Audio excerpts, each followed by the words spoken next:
All right. I think we're waiting on those, but doesn't matter. I don't mind getting started as a speaker for today. Oh, there you are. Okay, Yeah. great.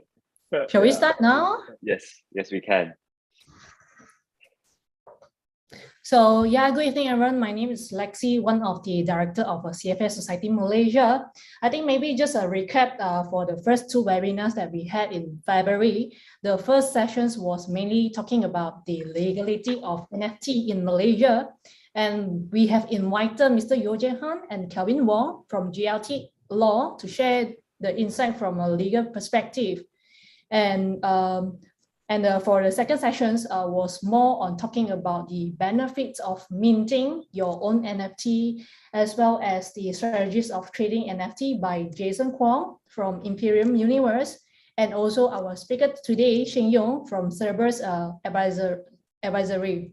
So for those who had missed the first two series, right, you can actually view it again on the YouTube or CFA Institute ARX platform.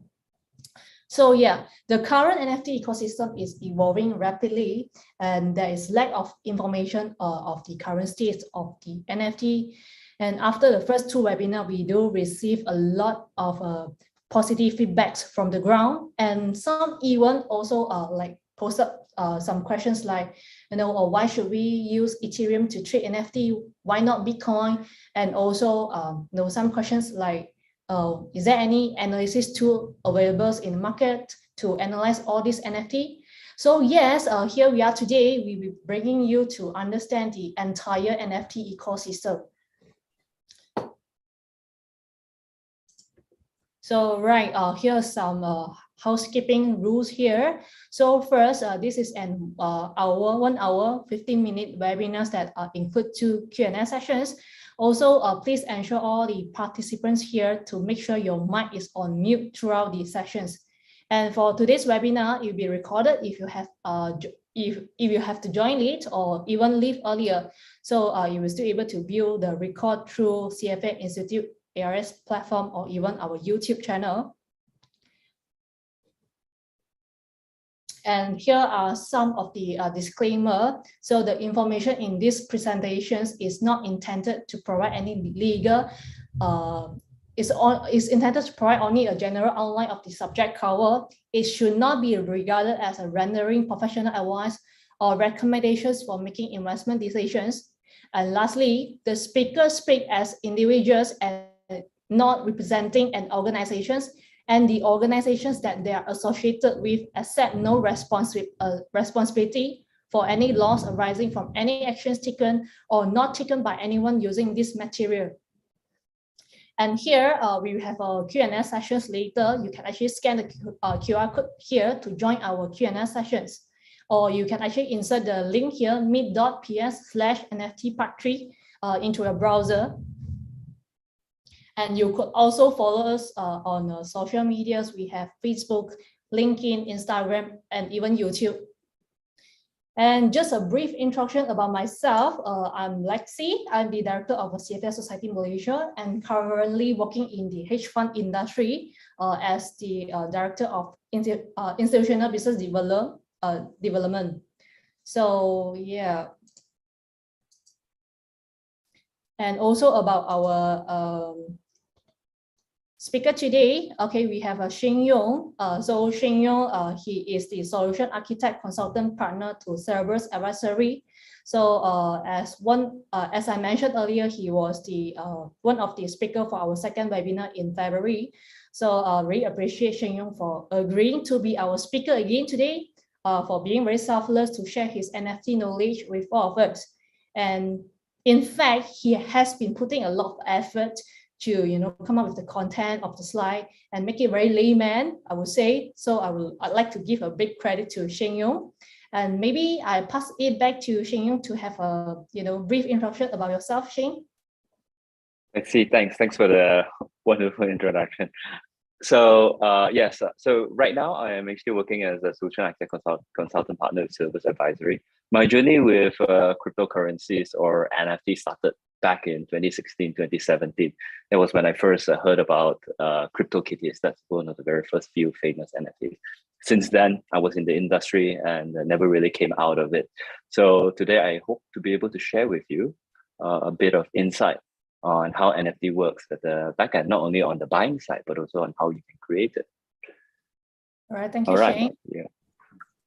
So yes, and before we kick off our sessions today, we will have a special announcement for all of you. So in collaborations with Shane Yong today, CFA Society Malaysia is issuing the society first ever NFT to our CFA members and also candidates who actually attended our webinar today. And of course, we will be issuing first 50 NFTs to our YouTube viewers. So close to the end of today's webinar, there's a Google form will be sent out in the YouTube live chat. So keep your eye on the screen and make sure you don't leave your webinar too early. Okay. So for the CFA members, candidates, and also the 50 lucky participants, you will actually receive an email with unique link to claim your NFT on by 31st of March this month. So once the NFT through the unique link has been claimed, it cannot be claimed again. So don't be too generous to share your link with your friends, okay? And bear in mind that if you keep these collections on hand, it will actually come in handy one day. Yeah. So here's the agenda today. So for today's sessions, Shinyo is going to walk us through about the NFT ecosystem. Okay, and we will have a Q&A sessions after the part one. And after that, because we'll be issuing the NFT to our participants, Shinyo will be also talking about how to claim your NFT, okay, step by steps. And thereafter, we will have another Q&A sessions again. So yeah, Shing, pass back to you. Thank you. All right. Thank you. Thank you, Lexi. So today, I'm going to share a presentation or what I know on how to launch NFTs. So in my previous session, we talked a lot about trading. How do you become successful in investing or trading NFTs? So today I want to switch the perspective. As with any markets, there's always the supply and demand. So the last time we talked about demand, how do you ascertain, how do you evaluate? Now we move on to the supply side, how it's created. And probably I hope that this entire process will also help you to understand and appreciate the value chain or the process that it takes to actually launch your very own NFT project, right? I'm sure a lot of people will be like, oh, it's not very difficult. We use OpenSea. However, today I'm going to share behind the scenes on a lot more technical stuff. Like Lexi said, I try to keep it as simple as possible. And even if you don't understand, it's okay because it's recorded. You could always go back. There will be keywords there. You could always Google it and search for it. And I hope you can actually learn a lot more from that. So next slide. Yes. Perfect. So this, if you scan this QR code, you would go to the article that I've written for my previous presentation with CFA Society, where I just highlight some of the things that, as I understand from the data and what it takes to be a successful NFT trader. I'm not going to go through all 7 points here. You can already read it, or you could come back, or you could take a screenshot. One thing for sure is it's very interesting. And there are some items here I don't recommend you to do it. Okay. So next slide, please. Yes, in regards to, I also written another article again. It's called the 10 Things to Know to Jump into NFT. Initially, I wanted to cover this in my previous presentation, but because of time considerations, so I only focus on the success factors in trading NFTs. Today, so these 10 things are a list of things you should know before you start trading NFTs, so that it helps you to create like a checklist on how to evaluate NFTs. And today's presentation is a build up on top of these 10 things, where I'm rearranging it in a story form. Or I'm going to do a walkthrough on how this 10 thing is considered when you launch an NFT from start to end. Okay, so again, you can scan the QR code and then you can read the article during your leisure time. So let's move on to the next slide. So what is the workflow that is required, right, to mint NFT from start to finish? And I've created 6 major steps here, right? The first thing is to establish the objective of why you want to launch an NFT. Probably to some of you, you'll be like, hey, it's to make money, to speculate, or to sell art. Not exactly. Depending on your entity, it might be different. I'm gonna talk about that later. The formation as well. How do you plan to form a team? Yes. And then also, how do you design the NFT? Why do you need to design? Design is not only just drawing, but also the technical end. And then creating it, the creation process as well. It's not as simple or straightforward if you want to up the ante. And then also on how to launch it. And finally, what are the future plans for the NFTs, right? For those of you who purchase it, is it just simple of launching and then trading it? And that's it. I'm sure some of you would already know that there's actually a lot more going on at the back end. All right, let's move on to the objective. Next slide, thank you. So I'm sure some of you will recognize from the news, like one or two of the items here. The top left lady there apparently has been very famous in selling her NFT. I think she's Singaporean. On the right side, you have The Economist magazine also selling an NFT to raise funding for some scholarship. And then also the bottom there is, if you haven't noticed, it's actually the Bored Ape Yacht Club illustration of their clubhouse and how it looks like, at least in the metaverse or the digital end. So the objective, it very much depends, right? Out of these three images, you can guess or have a good feel of who is in it for the long term and who is in it for the short term, though things may change. Next slide, please. Right. So I'm going to talk about two examples here of two brands. So one brand is Adidas, the other is Playboy versus Pepsi. So if you look at the way these brands launched NFTs, right? So NFT is not just artists launching, you also have brands launching it. You will realize that this is a form of marketing element, right? And as a marketing element, what happens here is that the Adidas, they're very smart. They actually partnered with Bored Ape Yacht Club to launch their very own NFTs. And if you look at the NFT that they launched, you will realize that that is not the end of it, because actually a lot more things that is going on and they plan to do. And of course, if you do follow Adidas on Instagram or you follow some of the celebrities, you will know that they actually spend a lot of time and effort into building the brand. I would like some of the audience to mute the mic just in case, because I'm hearing some ruffling. Yes. Okay.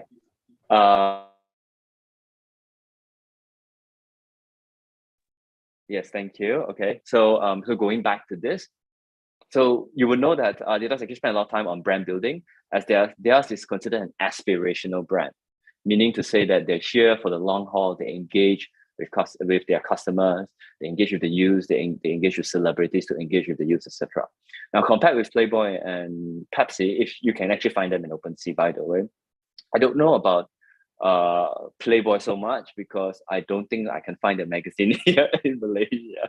Neither do I purchase them or have the luxury of purchasing magazines. I don't read magazines nowadays. I don't know. But I do know is that Pepsi, as a brand itself, they do a lot of ads. I don't feel that they have a lot of engagement compared to Adidas when I go to social media. So some of the NFTs that they launched and then they sold, you will realize the floor price of the NFTs from Playboy and Pepsi is much lower than the ones that Adidas launched with Bored Ape Yacht Club. So the question here is, at the very bottom, is it a marketing gimmick or is it done for brand building purposes? Before you invest, or as the industry lingo, entails is, before you ape into it, you have to think about this as you buy an NFT from one of the big brands. Okay, next slide. Now let's move on to the artist side. So I talk about artists or not. So on the left side, you see this gentleman here by the name of Trevor Jones. You should read up his article. I think that is covered by now. And it's a very inspirational story. He went from, he's an aspiring artist, 40, 50 years old. He wanted to be an artist for some time already, but wasn't very successful. And, he had to borrow money from friends or relatives to pay his mortgage until 2019 or 2020, I believe.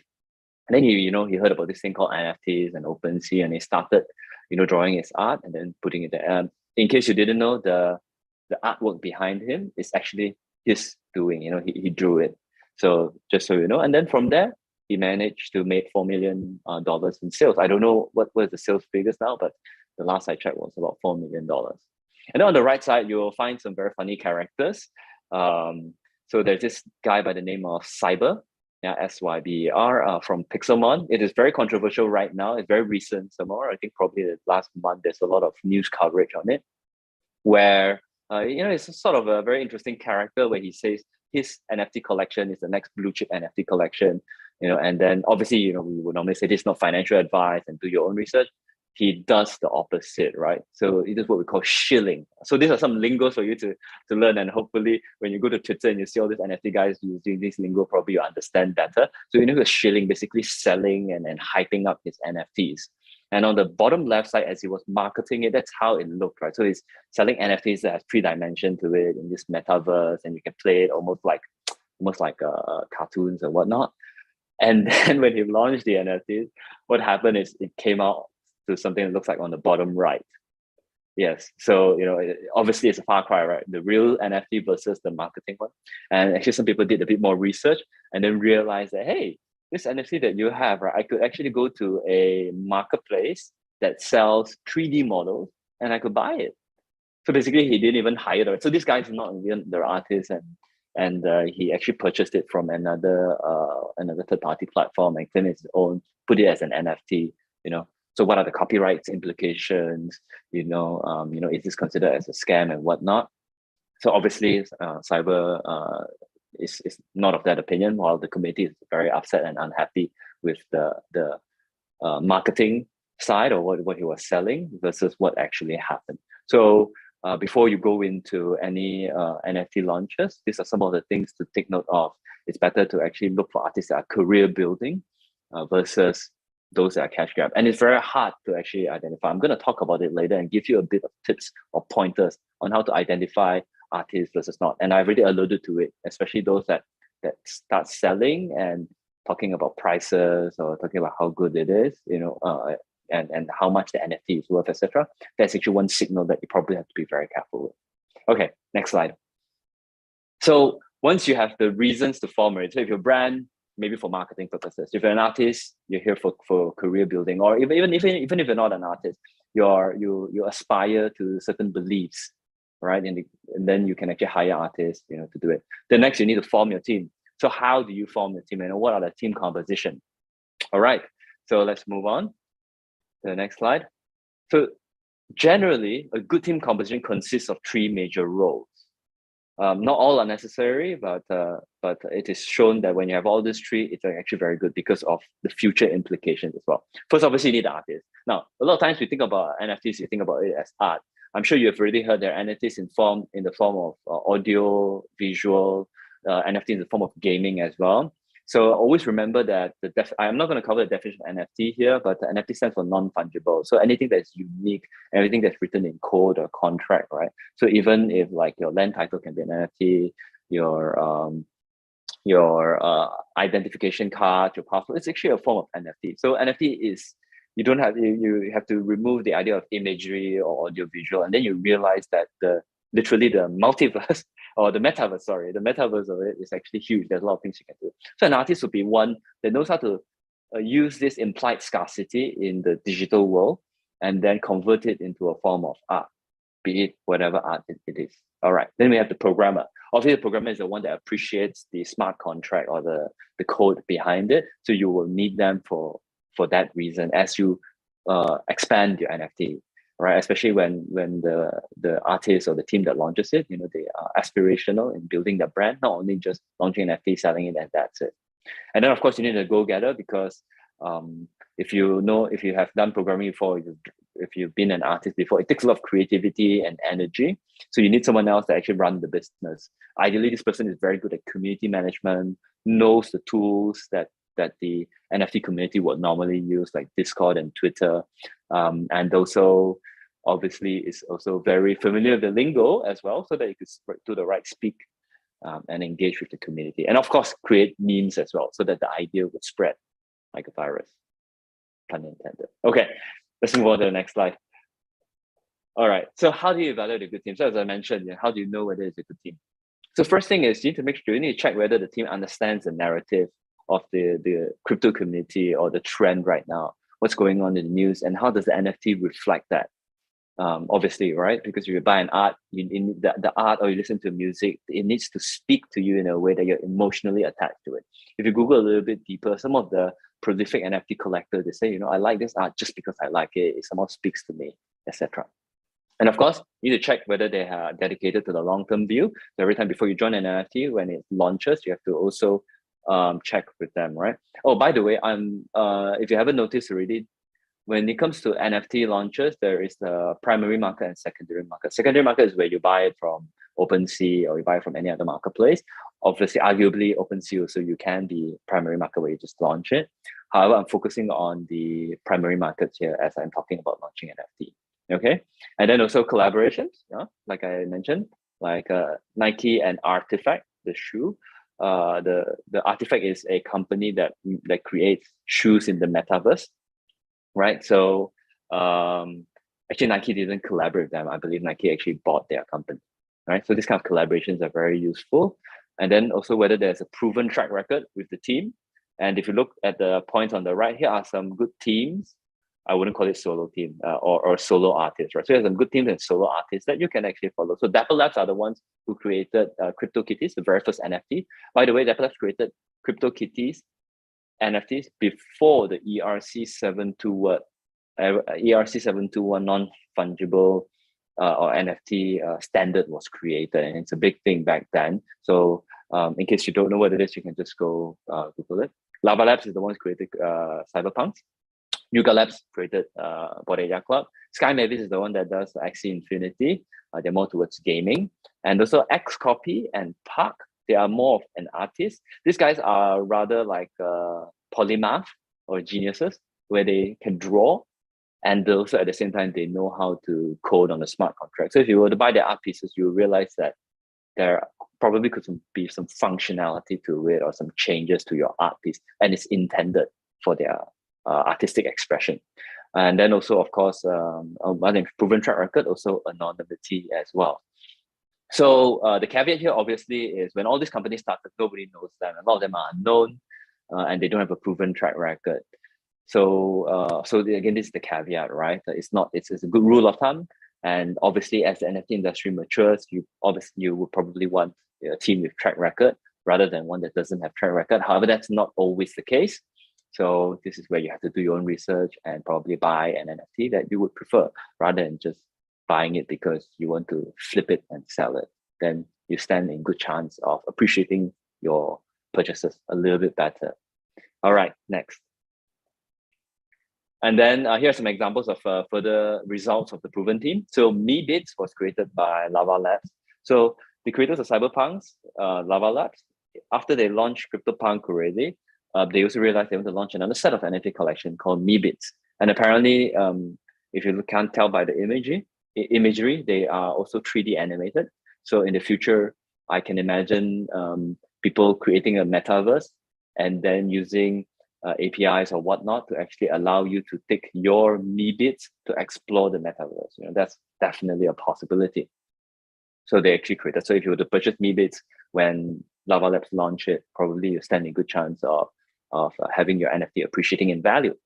And then, of course, I've mentioned CryptoKitties multiple times already. I don't think CryptoKitties are now very sought after. I believe there was a form of inflation going on with too many CryptoKitties being breed, right? Because they put two CryptoKitties together and then they breed and whatnot. So probably there's a bit of inflation there.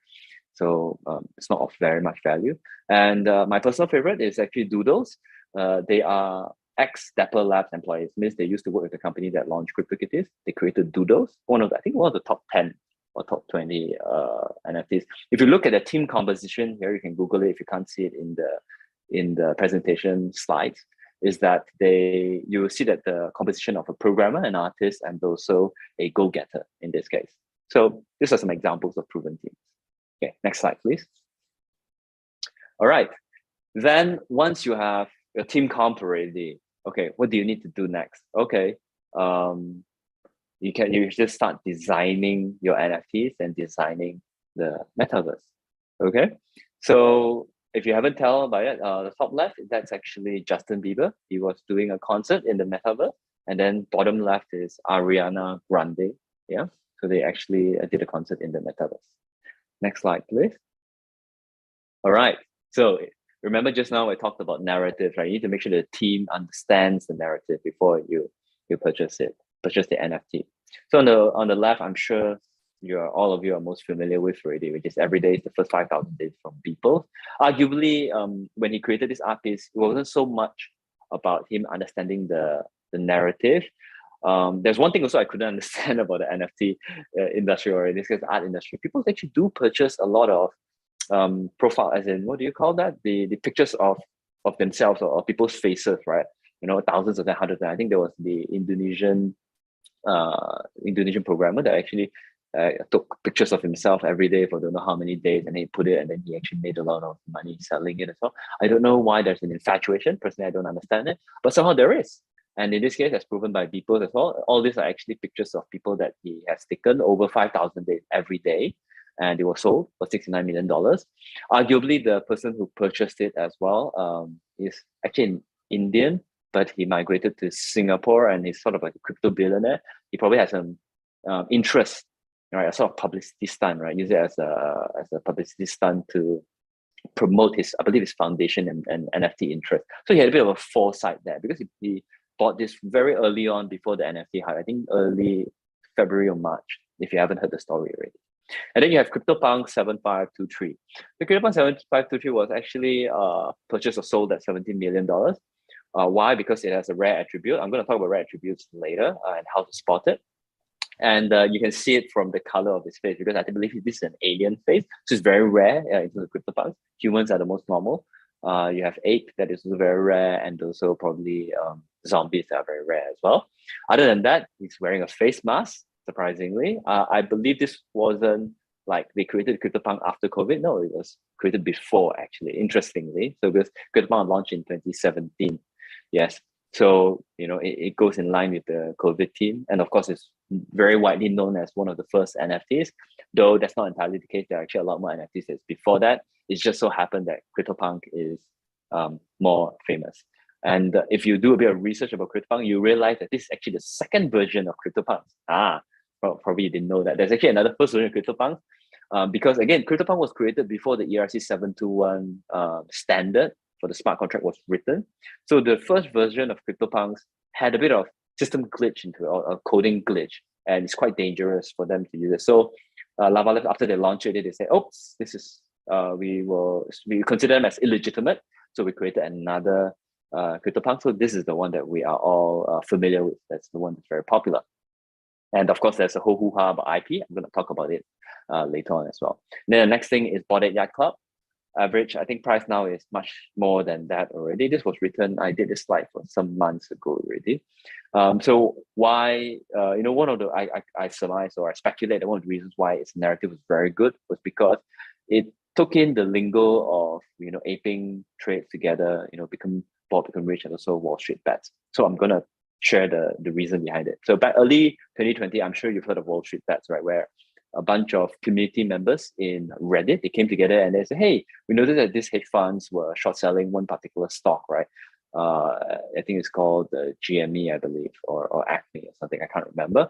So short selling said, "Hey, it's not really entirely fair for them to do that. So let us all ape into the trade together. Basically, we don't think about it. We all just trade, and then we will be anti-establishment and go against the grain." And truly enough, the share price went up. So that's where the ape into it terminology came together. And then also, so when the creator of Yuga Labs, when they first created Bored Ape Yacht Club, they're like, "Hey, what should represent our NFT?" And then they say, "Oh, why don't we draw them as apes so that it goes in line with the current trend, right? The current narrative." That's why they call it ape. But why bored? Well, what happens here is if you've been fortunate enough to speak with some very crypto rich people, you'll realize that they spend a lot of time on Twitter trolling other people. So they're kind of bored as well. So that was at least that's what the story goes, right? So once you become too rich, speculating on cryptos and stock back in early 2020 when everything was going up, right? You get bored, so you start trolling people. So that's why they call it Bored Ape. And then what is a yacht club? Obviously, once you become very rich, what else you do? You spend time in your yacht and then you join a club. So that's why I call it Bored Ape Yacht Club. So that's the whole story of this in terms of narratives.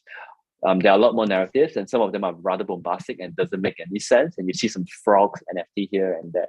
It also has some very meme reasons behind it. And if you Google it, you probably can actually find out the reasons why. All right, next slide. Next. All right. So as a team, when you launch NFTs, other than narratives, you have to decide what sectors you're in. A lot of the images that you saw just now was what we call avatar or profile picture NFTs, right? PFPs. There are also other types of NFTs. There are fine art NFTs, there are games, there are metaverse, there are lands, there's music as well, etc. So the very fact that depending on which sectors you plan to go into, it also will actually affect the way in which you will launch it. Okay, we'll move on to the next slide. And then here are the rare attributes. This is an example of the rare attributes that you can find in OpenSea. So I'm sure you already know. Obviously, if you look on the bottom left side, the lower the chances, or the lower the percentage, obviously the rarer it is. And you can see the image on the NFT on the left is probably more rare than one on the right. Okay, so again, you have to determine as you launch the NFT, you have to determine not only which sector you want to be in, what's narrative, and also what are the attributes. Next. Okay, so now we're talking about the blockchain side. So this doesn't really affect the narrative. The which blockchain you use doesn't really it's not really affected by the narrative or the rarity. It's more affected by the sector, in fact. Yeah. What do I mean by this? So let's just say if you're in the gaming sector, you create an NFT game or yes, NFT game. Probably you won't launch it in Ethereum. Why? Because the gas fees are very high. Every transaction you make, every time someone buys an NFT, and also maybe someone commits to breed the NFT in the game, right? Just like Axie Infinity, where you could breed it, it's going to be very expensive. In fact, that's what Axie Infinity did. They actually, because of the fees, they actually migrated to another blockchain called the Ronin blockchain. Yeah, probably you will see it down there as well, one of it. So that's what they did because it's just too expensive. So they created their own blockchain. They migrated everything over. And then they say, okay, this is our new blockchain. So depending on which sector, you might want to choose the right blockchain. I think as time goes on, this will be less and less of a concern because some of the blockchains will then create, they would improve in terms of their transaction rates in this case, and it'll be less and less of a concern, but you will still see that. And if you go Google some of this, you will also realize that if I'm not wrong, Theta is for live streaming. Flow is owned by Dapper Labs, if I'm not wrong, right? So this actually makes a huge difference. You could later on change a blockchain, but as a team, right, when you launch your NFT, it can be quite difficult because you have to coordinate the committee, make announcement, give them a number of months to change before you lock it, and then dump or ignore the NFTs from the previous blockchain, use the new one. So there's a lot of migration and community management involved. All right, next. Okay, blockchain also determines what are blockchain tools that is available, or the quantity and quality of the blockchain tools available. Before you purchase an NFT from any blockchain, it's very important that you need at least these 4 tools, right? You need the wallet. Obviously, if you don't have the wallet, you can't buy and sell. It means that they don't even have the tokens for it or the coins for it. You need the blockchain explorer because sometimes you need to check and make sure that the transaction really happened, and there needs to be some form of transparency. And then you need to have marketplace. If you don't have marketplace, imagine you don't have marketplace, there's no liquidity. It's very hard for you to buy and sell, right? There's no place for everybody to meet and buy and sell. And of course, ideally NFT analysis tools. And NFT analysis tools are varied. Every other month, I will get 1 or 2 new NFT analysis, and it just keeps getting better and better and better and better. All right, so this will actually also affect. Next will be the developers as well. So let's just say if you launch an NFT in Ethereum, for example, not only is there liquidity, there's more tool support, there's also more developers. Why is this very important? Because later on, as your brand grows, you might want to hire developers. You might even hire them full-time. You might outsource it as well. It might be much easier if you can find one that has more developers. Then you can probably make a lot of changes that you like. But again, be mindful if you're using gaming, probably you have to do some trade-offs here and there. All right, next. And then the IP rights. Okay, so generally, there's no hard fast rule with regards to IP rights. However, generally there are actually 2 common ones that you will see. I'll probably start on the one on the left, right? It's called the NFT license. It is pioneered by Dapper Labs, the creators of CryptoKitties. So they actually, because there was no NFT, no such thing as NFT license, so they actually wrote it themselves. You can go to their website. It's called nftlicense.org, and then you can actually see. And then here are the conditions, right? It's for your personal public enjoyment. You can't modify the art. You can't use it for socially damaging uses like promoting violence or whatever. You can't use it to commercialize it. It means, let's just say I buy a CryptoKitty or a CryptoPunk, right? I cannot print it on t-shirts and sell it and make more than $100,000, right? Or I can't merchandise it basically. And then of course, you probably have to talk to them to acquire your IP and trademark, right? Compared with Creative Commons license, where there are NFTs now, they are slowly moving towards this direction where the moment you buy it, you can do anything you want. We reserve no rights. So if you want to use it as a symbol of populism, you can do it. You want to make as much money as you can do it. You want to create a character out of it and say that this is you, and then you probably want to personify it. Fantastic, go ahead with it.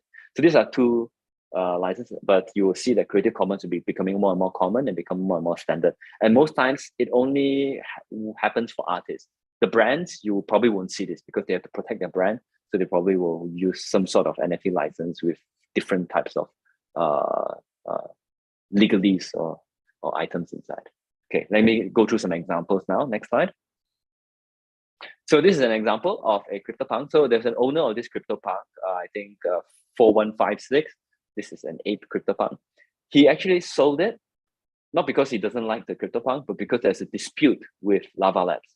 He wanted to do something with it. He wanted to put it on Times Square, New York, Times Square, New York. He wanted to make some money out of it or whatever reason. And then Lava Labs doesn't plan to change their license, NFT license. So then he said, okay, fine, I'll just sell it. Next slide. Yeah, okay. Next, yes, great. And then there's this platform called VV. I think you can download the app, right? It's from this company by the name of Ecomi. What happened is Ecomi launched their own blockchain called Omi, if I'm not wrong, right? So their blockchain is called Omi. Crypto, it's public. You can actually go buy the tokens if you want. And then there's a platform on top of this blockchain where you could trade your NFTs. And somehow they got the digital property rights to some of the most famous brands or cartoon or comic characters like Batman, DC and Marvel. And then you could find Spider-Man inside and you could buy it. And then if you could wear VR goggles, you could actually see Spider-Man in your living room, right? AR, right? The AR goggles, you can see Spider-Man in your living room. So obviously, if you buy the NFTs, who owns the license? I don't think that Marvel or DC would give Ecomi the rights for you to do whatever you want with the NFT. So there's that issue there. Probably you could just buy and enjoy it and speculate on it, and that's it. And also there's also another chance that maybe Marvel and DC decides that, hey, we don't want to give Ecomi the exclusive digital property rights. We want to give to another company. And then you have a whole host of issues. Then you spend so much money on your NFT, right? So what does it mean right now that there is sort of like another NFT that's very similar? Or you thought, oh, I only had a one and only Batman action figure NFT, but now it's no longer the case. So you have to take note of this. Next slide. And IP theft as well. This you have to be very careful. So sometimes when you buy those art pieces, they are very beautiful or very artistic.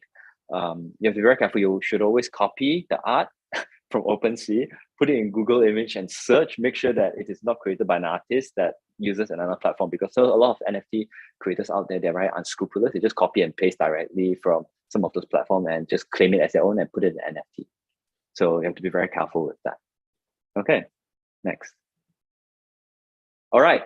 So once the team, when we're talking about designing, this is just designing an NFT, right? So which blockchain you want, the narrative, what sector it is, what IP rights that you have, and also you need to manage the NFT, because the NFT is actually in the smart wallet. You use the smart wallet to use the wallet to actually mint the NFT, right? Let's just say if you have the artist holding the private keys or the passphrase or the seed words, right, for the wallet, right? What happens if halfway you're building it and then he runs away with it or she runs away with it? So you don't want that to happen. So what you need something like a multi-signature wallet. Very, very similar to when you open a bank account, you have a few directors signing checks, and then the banks is your arbiter or there's someone that approve. Okay, for this quantity amount, you need to have 2 directors or 3 directors to sign. Very similar to that, but now everything is in the smart contract or in your wallet. So we call it a multi-sig wallet. Here are 2 companies, Gnosis Safe and Fireblocks, right? Gnosis Safe is more for consumers like us. Fireblocks are more for institutions. So sometimes if you look at some very big institute, if I'm not wrong, Galaxy Digital, and I think there's one that Lexi will know, but probably I can't remember. Very famous. Grayscale, yes, I believe it's Grayscale, yes. So they use that. Now there is this NFT collectors club called Pleaser DAO. What happened is there's this bunch of NFT collectors, they come together and say, hey, we want to buy some of the most iconic NFTs and then put it in our online gallery. You can go Google them, right? So they actually did purchase that. I'm sure you recognize the dog there. It's one of the famous Doge. So this picture was taken back in 2007, and then now it becomes a meme already. There's a meme of Elon smoking marijuana on the bottom right. And then on the left side, you might not see clearly, but that's actually a picture of Snowden. No, sorry, what was the other guy? Oh gosh, I forgot. Yeah, is it Snowden? No, I don't think it's Snowden. Gosh, I cannot remember his name. Okay. Yeah, if anyone knows, you know, right? So there's another guy that's in Russia right now, American. He used to work for the CIA, and then he leaked, right? And then we don't trust the institution now because they're all wiretapping all of us. So he was there. All right. So you have to think about this, right, as a team, so that you make sure that all the funds that you get from the royalty fees, how everybody has access to it. Okay, and this you could also do the same thing if you want to form your own private consortium and do some kind of investing, but not financial advice. Do it at your own risk. All right, next. Okay, so once you've designed it, now you have to create it. And again, there are all the options. On the left side, you see the various types. Top left is some fine art, and then you have some land as well, audio, visual, everything. Okay, so bringing your NFT to life. So what do you need to consider bringing an NFT to life? Next. Right. So there are a few options for you to bring an NFT to life. You can do a no-code method, quasi-code, or code method, right? You could go to marketplaces where you just upload the images. But then let's imagine you have 10,000 art pieces, right? Are you going to draw every single one of them? No. So a lot of times you create different body parts of the NFT, since we're talking about images, right? And then you have to layer them on top of each other. And then you have to use a software tool like NFT generator art that already did all the coding for you. You just need to do some drag and drop, quasi code, and put it all together. Or if you're very advanced, you could actually just code it yourself. There are actually a lot of tutorials out there that you could also code it yourself, right? So not only do you code the ERC721 smart contract yourself, but you can also write the code to actually mix and match your pictures. And that is just only images. You have audio, visual. How are you going to do that, right? It all differs. It depends on your ability to code and whatnot. Okay, next slide. This is the creating part. And then here are some things to understand for your smart contract under the hood. So you will know that the rarity is what we call a metadata. It is hosted in mostly ideally a decentralized place, right? And then also sometimes you see that the blue ID there, that's actually your contract. You can click on it, you'll be able to see it in a blockchain explorer. Blockchain explorer is actually open for everyone to actually check so that you could see who purchased what and whatnot.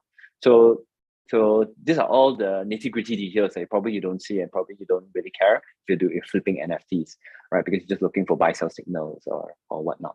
So these are all. So if you're launching NFT, you have to take note of this. Next slide, please. Okay.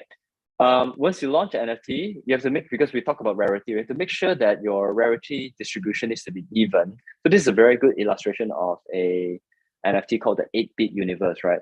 If you look at the bottom left, you will see that the NFTs with ID 1 to 100, they are considered very rare. In terms of rarity rank, they're very low, right? So it means they're very rare. And then on the right side, I think 100 onwards, it's very scattered. So it's very well distributed. Why is this a problem, right? Because if your rarity is unevenly distributed, the very seasoned NFT collectors who knows how to code, right? They could very quickly go through your metadata, go through the smart contract and see that, hey, you're not being fair here, right? They can even do it before you launch your NFT because a lot of times you have to show your smart contract first, and then from your smart contract, read the code, and then they find your NFT rarity scores, and then they plot it out using Python and using data science, right? And then they plot it out and they say, hey, it's not very even, you're not being fair. And then they will bring it up in your community chats, right? So you launch it, you probably have to do it. And as NFT buyers, especially when you're buying firsthand and you're minting it yourself, primary market, you might want to take note of this. There are a lot of articles written. For those of you who know code, it's very interesting read. Yeah, next slide. Okay, it's a little bit fuzzy. Right. So once you have already created it, now is to launch it, right? So on the left side, if you didn't know, it is the time where people, when the last auction or the last hammer, right? And then he sold for $69 million. He cursed on Twitter, like, wow, very excited, right? So when you launch it, well, is that it? No, you need to actually also control it. So how do you control it? Let's move on to the next slide. So once you launch it already, you also have to make sure that you have, even before you do that, actually, you need to have community engagement. You need to make sure that the community is well informed. What are your plans? So you can go to Discord to answer intelligent questions from community members. You can check your community numbers growing. You could see the responses. You could use Discourse as a way to manage proposals. There's a lot of community members. They're very intelligent. They have a lot of experience. So they'll say, hey, why don't we do this? We do this, right? Then you can say, oh, there's a lot of ideas. Why don't we use Discourse to manage a proposal? And then on the right side, you also can put it on Twitter to say, hey, I'm doing this, come sign up, or I'm launching this NFTs if you're interested. Just take a look at this. So this is community engagement once you've launched it, even before and after. Next slide. Okay, and then this is where it gets very interesting. So this is where it gets very technical, right? So when you launch your NFT, here are the 6 items that you need to take note of, assuming that you are the person launching it, or even if you're the person actually buying it or minting it directly from them, right? The first thing is time zone. What I mean by time zone here is that when sometimes they launch it in New York time. For us Malaysian, probably, like 9 a.m. New York time is 9 p.m. our time here. So it's not very good, right? So people in that part of the hemisphere will stand a chance to actually, be more alert to actually mint it faster than you, right? So the next thing is also race conditions. A lot of times NFTs are launched first come first serve basis. Means, those who are the fastest will be the one that get an NFT. Now this is a problem because for those of you who don't know, you actually use the website, right? So there's an additional interface, means additional layers. Those are very technically savvy. If you read my article on trading NFTs, you find there's some very technically savvy developer, NFT collectors who are also developers, right? They will circumvent the front end. They will straight away go to the smart contract, and sometimes they might even circumvent the mempools, right, where you wait for the transaction. It's very technical terminology, bear with me. They can directly collude with a miner, a blockchain miner, and then say, hey, I'm going to do this transaction, you help me to propagate to all the blockchain to tell everyone that I did purchase this at this price. Okay.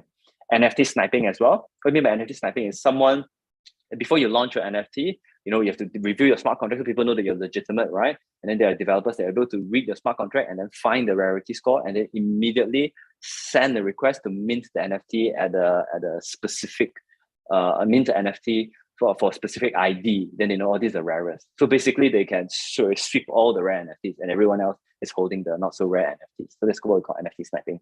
Flashbots are do please remember to mute your mic. Yes. The host, please help me to mute, I think, someone's mic. All right, thank you. All right, so then we have flash bots as well. So somebody actually create bots and very quickly they will run through the smart contract multiple times, and then they will mint, because they send in more transactions to mint the NFT more than, let's just say, you can click the button in your mouse, right? So they probably mint more. But this also has another side effect, which is there's a lot of gas fees, right, in the Ethereum, right? The transaction fee just goes up. Okay, so direct to miner was what I mentioned about race conditions. You can just directly collude with a miner to mint, and then of course further exploits. Exploits are very broad. Let me give it the screenshots I provided you are actually an example of an exploit, right? So there is this marketplace called Treasure. Someone, the programmer, when they wrote the smart contract to help you do the transaction, forgot to actually wrote a operand, right? Operand means, more than equals or equals, right? But forgot to write it properly. They forgot to actually compare that it is greater than 0. So what happens is, there's a whole problem with the smart contract. Do mute one of the person. Thank you. Right. So yeah, so these little things, right? And then probably the programmers overworked. That's why, they didn't see this. That's why sometimes there are a lot of like audit companies or smart contract auditors that can actually audit for you. All right. Next slide. And what else is the future, right? On the left side, you'll be able to see the future for a Bored Yacht Club, and then the bottom is actually Cool Cats. So they will always have a roadmap, what they plan to do to launch. So what else can an FT team do once they successfully launch, everything goes well, they sell out, make a lot of money. So I'm going to talk about it here. Next slide. So here are a list of things they could do, right? So you will notice, I think Bored Yacht Clubs in a couple of weeks or months, they will launch their own gaming, mobile, iOS mobile gaming. So you can probably use your Bored Yacht Club NFT to actually play games, right? Or you could change the characteristics of NFTs, right? Basically, I think some of the NFTs actually issue tokens, and with that token, then you can actually change the name. You can use it for event access. You could use it for redeemable for merchandise. I think Nike with Artifact, if you buy the Artifact NFT, you will be able to get the shoes and whatnot. You also be able to form a DAO for voting purposes, and then also you'll be able to probably put two NFTs together, like again, Axie Infinity, and then you can mint or breed more Axies. And then also, of course, fractional ownership. In the future, probably they say, oh, if it's too expensive for you, you can have a group of people buying the NFT, right? So everybody owns a small share of it. And last but not least, you could also stake your NFT to earn some yield. So these are all the possible futures, and it is unlimited. It's only limited by your imagination. I expect to see a lot more going on in the future. Next. All right, so there are some examples. I've already talked about Axie Infinity and Artifact. And then on the right side, you will be able to see that we'll see that this is actually CyberKongz, right? So what happens in CyberKongz, if you buy the NFT, they will issue a token called the banana token. The purpose of the banana token was for it to change the name of your NFT, the metadata, change it only. So that's what they claim. It's not for speculative purposes.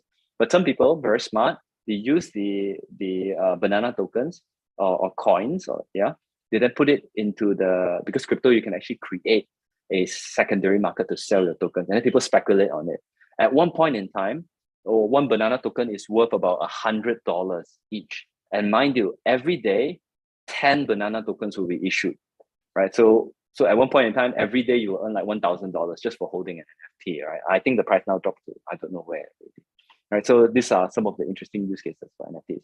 Next would be other use cases. So audiovisual, so beatboxes, they create a metaverse where you could go into the squares and triangles or cubes or whatnot, and then you can hear different sounds and you can see different things. If you put in your VR goggles, you experience some very trippy experience, right? And you have Mike Shinoda. Mike Shinoda used to be a team member, used to be part of the band Linkin Park. Yeah, he launched his NFT. And then there are other music NFTs as well. You can go check it out. All right, next. Okay, so as you can tell, like in the case of MeBeats or in this case Sandbox, right? Once you created your PFP NFT, you can also create a whole metaverse for it. Or maybe next time in the future, they'll all work together. And the example on the right is this metaverse called Decentraland. And hilariously, there was one point in time, one of the APIs failed. So if you buy the NFT in this Decentraland, you'll be walking around not wearing any of your clothes. So you see everybody's wearing their undergarments in this case. So it's actually very hilarious. This shows you how much the NFT market will still have to grow, how much more development work they have to go through. All right. So I guess that's it. So that's the whole process from start to finish to launch an NFT, right? From planning, from knowing your objectives, from planning all the way to launching it, and then what else can you do in the future? There are some items and a lot more details that I haven't covered in this presentation due to time constraints. You could always scan this QR code and read the article as well. And I'm happy to answer any questions if you have any. Thank you for taking the time. Yeah, that was a very interesting set of presentations. So right now, let's see what the questions are coming from the ground. So I think the first very popular questions from the ground is that how do you value NFTs? Okay. That's actually a very good question. Wow, how do you value NFTs, right? That's I think $1 billion question. If you could do it very well, then probably you could even punt on the stock market as well. There's actually no hard fast rule in valuing NFT.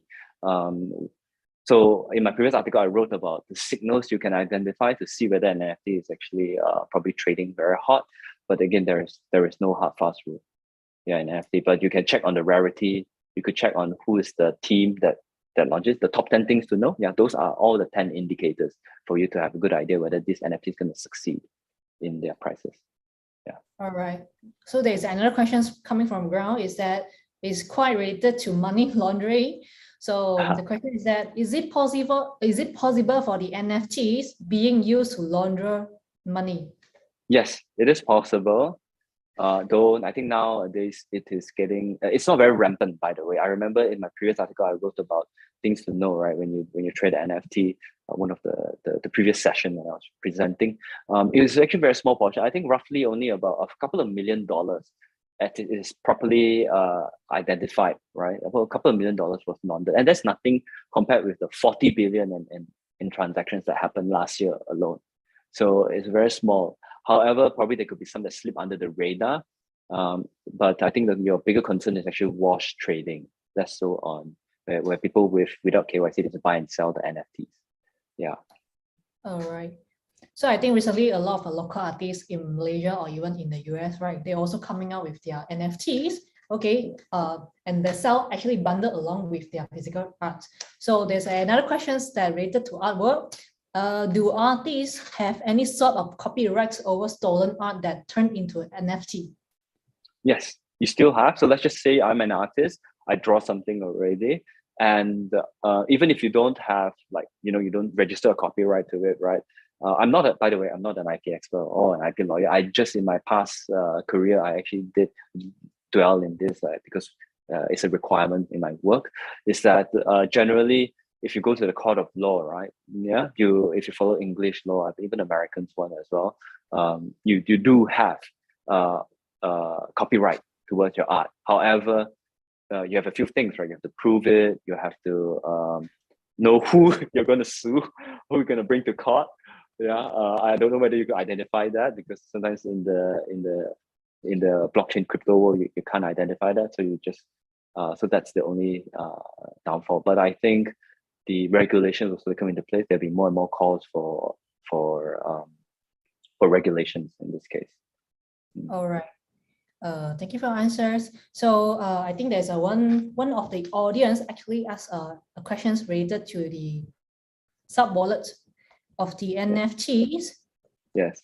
So the question is that if one of your sub wallets in MetaMask gets compromised, can hackers access your other wallets? It depends on what you mean by compromised. Yeah, so it depends on what you mean by compromise. So if you're talking about your seed phrases, right, your secret seed phrases, yeah, it's being then probably you have a problem. You might want to quickly move it out. Yeah. So it very much depends on that nature of that question.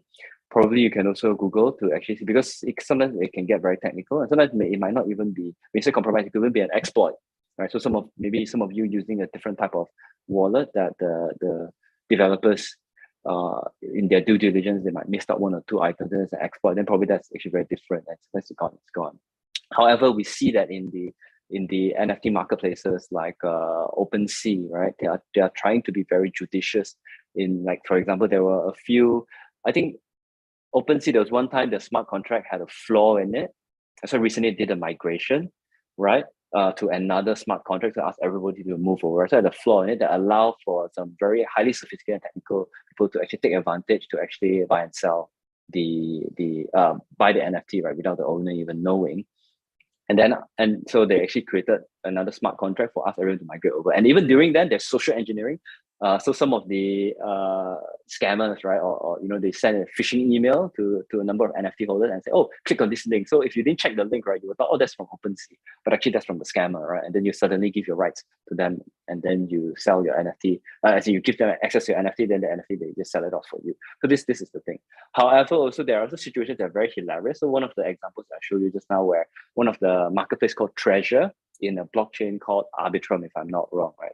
Arbitrum is the second layer 2 of Ethereum. Don't worry about the details. That's not the point of this example. Is that in the Treasure marketplace, they screwed up on the smart contract, and then one of the hackers was able to, or people exploit, they're able to actually extract all the NFTs, right? And then put it in his wallet, right? And then wow, he made like a couple of $1 million. But the problem is the marketplace is so small, and if I'm wrong, there's only one marketplace, right? As in the blockchain is so small, there's not enough liquidity, and they extract it. Nobody was buying from this hacker, and then the hacker actually reverted and gave back most of the NFTs. So it's one of those very hilarious stories that you hear. So when you buy NFTs, you might want to think about the blockchain. You want to think about all these things I've highlighted on the top 10 things, and you think about the process that it takes for a team to launch NFTs. So these are all the considerations. All right, cool. So there's another question coming from Girl again. Is related to, I think, metaverse. So the question is that, is Next Earth considered an NFT? Can other developers launch other similar lands for sales in different platforms? And what is the purpose of buying lands in metaverse? Could you repeat the first part? I didn't catch that. It's Next Earth. Is that is Next Earth considered an NFT? How do you spell it? NE? Next Earth. Probably I haven't heard of it. There's a lot of NFT going on. So one way to know whether they're an NFT is you ask for the smart contract. If they're on Ethereum, even if it's not Ethereum, ask for the smart contract address, click on it, go to the blockchain explorer, check whether there is a ERC 721 compliant smart contract. And there will be a check mark to see whether it's verified. Take your time, don't rush into it. If you really want to put some money in it, right? Go Google how to check for smart contract and see whether the contract is verified. Then you know. If they can't even provide you with a smart contract on the NFT, chances are they are not legitimate. Don't even put anything, for them, right? So at least you can read their smart contract. And this smart contract is not any programmer that can just come out. There's actually a standard, and there's actually some algorithms or cryptography, or what you call it, developed by the community that will cross-check the code to make sure that it complies with the definition of an NFT, right? Because they have a fingerprint of all the smart contract to say that, it fits the ERC 721 fingerprint. So they will be able to verify. You can actually do all that to actually check whether it is a proper NFT or not. And then the next question is, what's the point of buying NFT land? Is that correct? In metaverse, correct. Yeah, so that's actually a very good question. I was asked previously as well.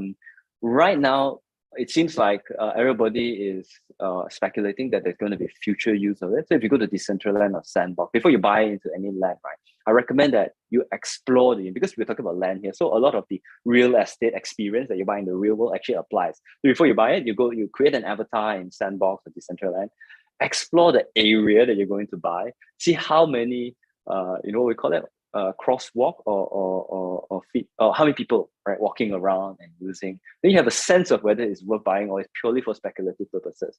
However, in terms of functionality, right, you could always read their materials. There are many things you could do. You could buy the land, and then you could create, like Justin Bieber creating a concert. You can rent out your land for that. You could, rent out to even, I think McDonald's wanted to create a shop in a metaverse to deliver a metaverse burger to you. I don't know why that's the case, but yeah, there is that a lot. I suspect that right now there isn't much reasons other than speculative. However, there'll be more use cases. Like in the case of Axie Infinity, I think there's, if I'm not wrong, they tie it together very well. So you can use the land for a lot of purposes. Not only so Axie Infinity is not only for gaming. You can also buy the land in the Axie. I forgot what's the name of it already. And then the animals or the Axies can actually interact with the land, and there's a lot of use. So always look for the utility, how frequently it's being used, the usage rate in this case, right? Then you know, okay, is it worth buying? And then you see what way you can generate revenue. Very similar to how you would buy a normal property. Yeah. All right. I think there's a last questions from the ground. Okay, I think it's pretty interesting. How does the gas fee of minting NFT on the Ethereum blockchain being determined? And what is the gas fee now? It's a billion. What questions? Wow, I love that question because I can go very technical, but no, I won't go very technical. There is this thing called the Ethereum yellow paper. I'm sure you've heard of the white paper. Ethereum launched another one called the Ethereum yellow paper. You can go Google it. It's a PDF file, I believe. Yes, that talks about how they calculate the gas fees. Yes, so go Google it. You will see it. There's some very complex mathematics involved, and then there will be a table that you could see the gas fees. Don't worry if it doesn't make sense to you, because I didn't go through it as well. As in, I went through it, but I didn't really care too much because, I let the programmers handle it. And so long as I use some service that charges less, right? And again, the gas fees is very much affected by the demand as well, right? Like in the case of the race conditions I mentioned just now, if everybody minting NFTs at the same time, and then there's only so much blocks, right? In terms of the blockchain, right? There's so much space that it has, right? Then you have to bid higher and higher just to get your transaction through, right? Or else the transaction will wait in the mempool. Yeah, I hope the terminology is now all starting to connect, right? Yeah, so they don't do. So you have to bid higher and higher just so that the miners will say, oh, you're giving me a higher fee? Okay, I prioritize the transaction first. Something like that. And in the next 1 year or two, you will start seeing innovation on how programmers are solving it. It's rather beautiful if you understand the complexity in game theory and mathematics, and it's very interesting as well. So in the future, I suspect that the fees would go lower and lower, and I probably think that in the future it won't be so much of a question with regards to gas fee. But to answer your question, the gas fee is very much dependent on the supply and demand for the transaction blocks, if you will, right? In that case, I remember there was another point I wanted to talk about, but it slipped my mind. Okay, I guess that will be the answer. All right, so I think maybe since we'll be issuing the token to our participants today, so probably we need Sheng to explain the steps in claiming the tokens. Yep. Perfect. Thank you.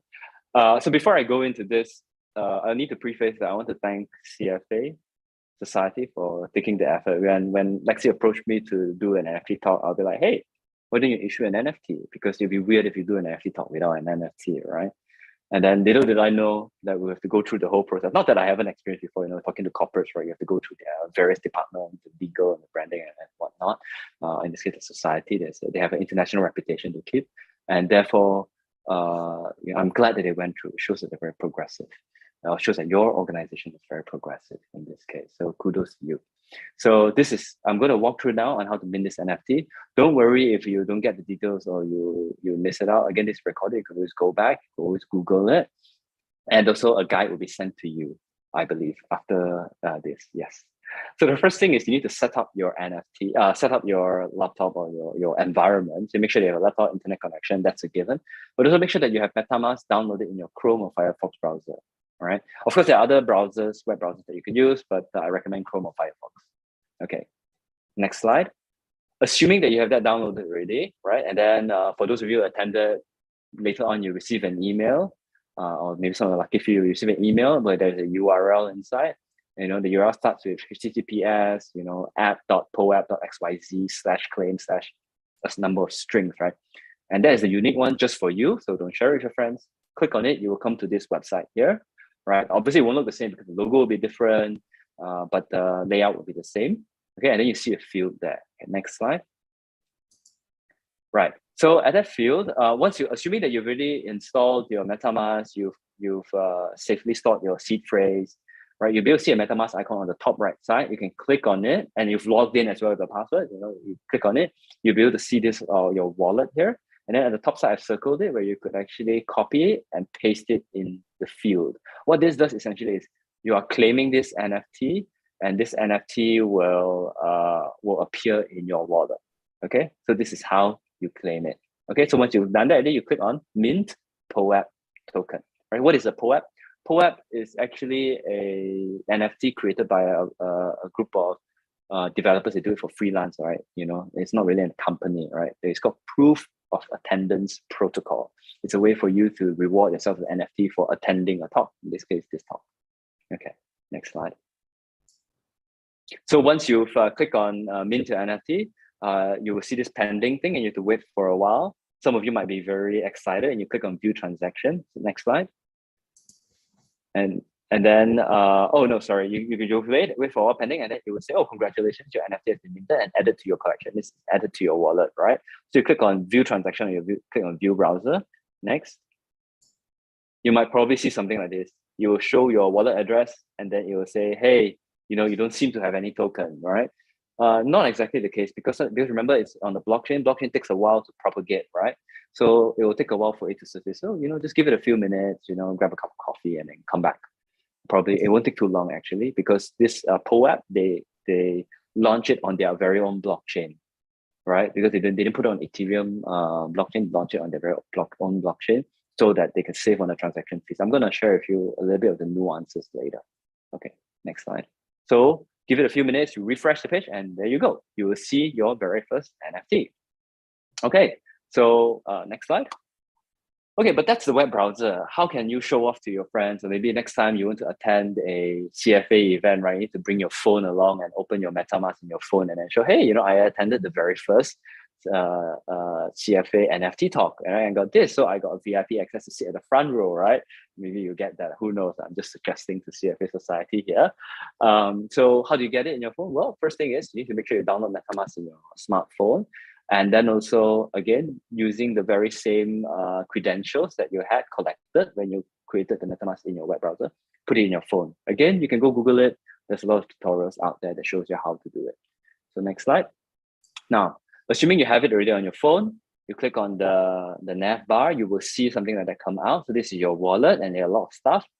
What you need to do next is, because when you download MetaMask, right, by default, it will only connect to the Ethereum blockchain, or we would call the mainnet, right?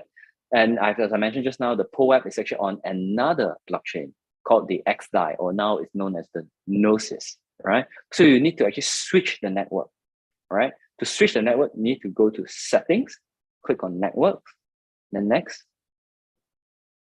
And then you will see a lot of networks here. Again, at the very top is the Ethereum main network. That's where all your real Ethereum stuff is, right? All your ETH and whatnot. And then there's a lot of other networks like all the testnet. Ignore the testnet. Testnet is mostly for developers like us when we, start creating our own NFTs. We want to test a smart contract. We will just use that. So those are not important. What you need to do is you want to add something called the XDAI in your RPC network. So how do you do that is you click on Add Network, and then you see this number of details here, and then you fill it up according to what I've given you here, and then you click Add. So what this does essentially is, next slide, when you click Add, what it does essentially is you will notice that your wallet now switched from the main Ethereum net to this XDAI blockchain. So from the Ethereum blockchain, switch to the XDAI already. Okay, now you are on the right blockchain to claim, to show your NFT in your wallet. Okay? Okay, so next. Right, so what you do is you click on NFT, right? At the beginning, you won't see your NFT there because you haven't properly show it in your wallet. So what you do is you click on Import NFTs, fill in the address and the ID. This address and the ID, I will provide it to you after, as in you will receive it in your email. In addition to the unique URL that you receive, you will also receive the address and ID of the NFT. So you put it in there, you click on import, and then next. And then there you go. You will see your NFT on the bottom, on the left side. You click on it, it will expand on the right side, and you will see all the details. And on the bottom right, you'll be able to see the asset contract. So you will properly know that, oh, this is ERC 721 compliant NFT, and it is on the Blockchain Explorer or on the XDAI blockchain, not really on the Ethereum blockchain yet. Right, so that's it for the minting of NFT and claiming of your NFT and showing it in your phone. Obviously, some of you are like, hey, but this is on the XDAI blockchain. It's not similar to the Ethereum. No worries there. In fact, there are tutorials out there that you could actually search for to migrate your NFT from XDAI to the Ethereum. Then you can actually really see it on your Ethereum mainnet wallet. You can go Google it. The reason why I didn't put it in here because is to avoid encouraging speculative purposes. The purpose of the NFT is like a certificate of participation, so you can do that. Okay. All right.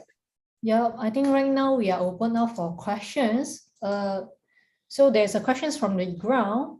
The question is that, can we actually sell this NFT? That's a very good question. Yes. So yeah, that's what I was trying to allude to just now. You can't exactly sell the NFT in XDAI as far as I'm concerned, and XDAI blockchain, because even though the Explorer, I don't think they have a marketplace, and the developers of the XDAI, not they are the one that actually controls it. So it's not so easy. What you need to do is you need to migrate it to the mainnet, right? So if you click on an NFT in the web browser, right, there's actually, if you scroll down a little bit, I don't have it here.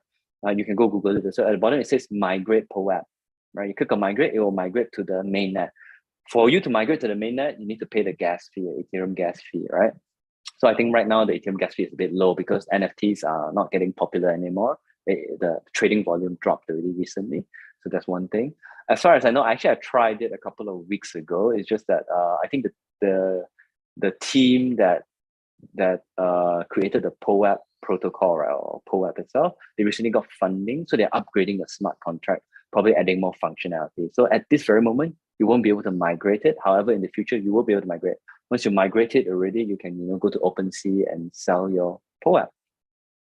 All right, thank you. So there's another questions from the ground. All the participants get the NFT code already downloaded MetaMask. So I think maybe just to recap by what I mentioned at the beginning of the presentations earlier, all the unique code will be sent out to your email by 31st of March. So by then you actually receive the code, then you only can claim your NFT. Okay. I think we are almost coming to a close. I think being the very first CFA Society to come up with our very first NFT, it actually reflects how progressive, dynamic, and also exciting our organization is.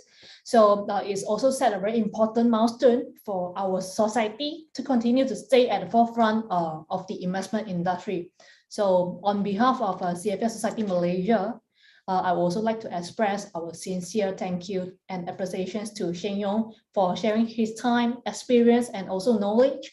He has been very, very helpful in doing this NFT minting process with me, and also he gave me a lot of insight, about all these tokens should be used, what format, and etc. I think I also learned a lot from Sheng Yong. And also, I would like to thank you, our event partner, SCCA, for their support. And of course, the society team, they have been very helpful as well, especially President Jin Yong and Director Chai for helping me on this NFT 1 and 2 series, and also the strategic relation managers from Hong Kong, CFA Institute, Resina, for helping me to, get all the clearance on this NFT token we minted earlier. And of course, another 2 more important society members, digital marketing and communication manager Sophia, and also the executive director Caroline for helping me on these NFT webinars. So, all right, thanks all the audience for participating in the webinar. Have a pleasant evening. Thank you. Bye-bye. Bye-bye.